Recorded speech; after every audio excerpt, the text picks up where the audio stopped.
नमस्कार, मैं शाश्वत और आप सभी के सामने उपस्थित हूँ एक खास टॉपिक को लेकर। तो आज हम बात करने वाले हैं किसान दिवस के बारे में। 23 दिसंबर को ही किसान दिवस क्यों मनाया जाता है, और मुख्यतः यह भी बात करने वाले हैं कि किसान दिवस का संबंध किस राजनेता से है। तो आज हम इस पर चर्चा करने वाले हैं। जैसा कि आप लोगों को पता होगा कि भारत एक कृषि प्रधान देश है और भारत में किसानों को रीढ़ कहा जाता है।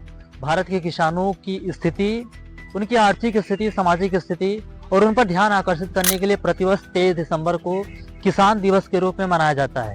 और यह भी देखा जाता है कि जो इनका संबंध है हमारे 5वें प्रधानमंत्री चौधरी चरण सिंह जी के जन्म दिवस के दिन ही मनाया जाता है, क्योंकि इनका जन्म 23 दिसंबर 1902 को हुआ था। यह केवल एक राजनेता नहीं बल्कि ये किसानों के मसीहा थे जो कृषि को सबसे ज्यादा प्रमोट करते थे।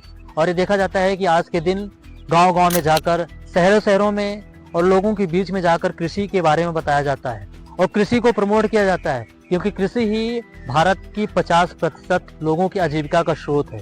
और मुख्यतः यह भी देखा जाता है कि यदि कोई भी इकोनॉमी हो, कोई भी चीज हो, वो कृषि पर ही निर्भर है। अगर कृषि प्रधान देश ना होता तो कोरोना जैसे महामारी में, कोरोना जैसे सबसे बड़ी समस्या में भी उभर कर नहीं आ पाता। जहां अन्य देश देखा गया कि कोरोना काल में सब त्राही कर रहे थे, वहीं देखा गया कि कृषि के कारण भारत सबसे आगे था और किसी पर भी निर्भर नहीं था। भारत एक इंडिपेंडेंट था, जबकि जो अन्य कंट्री थे वो किसी न किसी से जाकर किसी न किसी तरह से अपनी सहायता की मांग कर रहे थे। इसलिए कहा जाता है कि जय जवान, जय किसान, जय विज्ञान, जय अनुसंधान। और आप सब कृषि को किस तरह से अपने नजर में रखते हैं? क्या कृषि एक लो कैटेगरी की चीज है या फिर कृषि को आप एक देश की गौरव का प्रतीक मानते हैं? सो आप कमेंट बॉक्स में जरूर बताएं। धन्यवाद।